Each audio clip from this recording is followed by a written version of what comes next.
இந்தியாவுக்கு வருகை தந்திருக்கக்கூடிய கத்தாருடைய எமீர் மன்னர் தமீம் பின் ஹமத் அல்தானிய பிரதமர் நரேந்திர மோடி ஏர்போர்ட்டுக்கு நேரடியாக போய் தழுவி வரவேற்றிருக்கக்கூடிய காட்சி பேசு பொருளாக மாறியிருக்கு.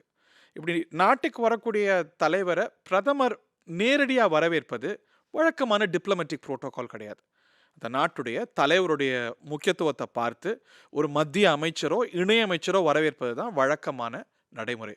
உதாரணத்துக்கு கனடா பிரதமர் இங்கே வந்தபோது இருக்கிறதுலேயே ஜூனியர் இணையமைச்சர் தான் போய் வரவேற்றார். ஸோ யார் வரவேற்கிறாங்க அப்படிங்கிறதுல நிறைய உட்செய்தி இருக்கு.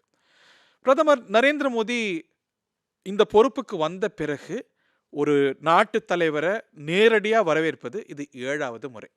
2015 அன்றைய அதிபர் பராக் ஒபாமா வந்தபோது நேரடியாக போய் வரவேற்றார்.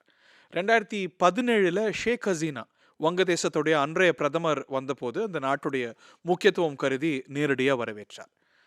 2017 ஜப்பானுடைய அன்றைய பிரதமர் ஷின்சோ அபே வந்தபோது நேரடியாக போய் வரவேற்றார். டொனால்ட் ட்ரம்ப் இந்தியாவுக்கு அதிபராக வந்தார், போய் வரவேற்காம இருப்பாரா பிரதமர் நரேந்திர மோடி? 2024 ஐக்கிய அரபு எமிரேட்ஸுடைய தலைவர் வந்தார், அவரை வரவேற்றார்.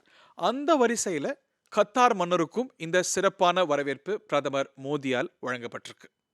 மத்திய கிழக்கு இந்தியா அதிக கவனம் செலுத்தக்கூடிய பிராந்தியம். இந்த பிராந்தியத்தில் அரேபிய பாரசீக வளைகுடால பெர்ஷியன் கல்ஃபில் ஒரு குட்டி நாடு தான் இந்த கத்தார். குட்டி நாடு அப்படின்னாலும் கூட இந்த கருப்பு தங்கம்னு சொல்லக்கூடிய கச்சா எண்ணெய் வளம் நிறைந்த நாடு, எல்என்ஜி இயற்கை எரிவாயு நிறைந்த நாடு, பணக்கார தேசம். ஜியோ பொலிட்டிக்கலாகவும் சரி, ஜியோ ஸ்ட்ராட்டஜிக்காகவும் சரி ரொம்ப முக்கியத்துவம் வாய்ந்த தேசம். சர்வதேச அரசியலையும் சரி, சர்வதேச வர்த்தகத்திலையும் சரி இந்தியாவோடு சமீபத்தில் நெருங்கிய கூட்டுறவு பாராட்டக்கூடிய தேசம் கத்தார். 1970களில் தான் இந்தியாவுக்கும் கத்தாருக்கும் இடையே ராஜாங்க உறவே ஏற்படுது. ஆரம்பத்தில் இந்தியா கத்தார் உறவில் சில ஃப்ரிக்ஷன்ஸ் இருக்கவே செஞ்சிருக்கு. உதாரணத்துக்கு காஷ்மீர் மாதிரியான விஷயங்கள்ல. ஆனால் ரொம்ப சமீபத்தில் இந்த உறவு பல இனங்களில் ஆழப்பட்டிருக்கு. 2015 கத்தார் மன்னர் இந்தியாவுக்கு வந்தார். 2016, 2024 பிரதமர் நரேந்திர மோடி அங்கே போனார். இந்த ஆண்டு 2025 வெளிவிவகாரத்துறை அமைச்சர் ஜெய்சங்கர் மேற்கொண்ட முதல் வெளிநாட்டு விஜயம் கத்தாருக்கு.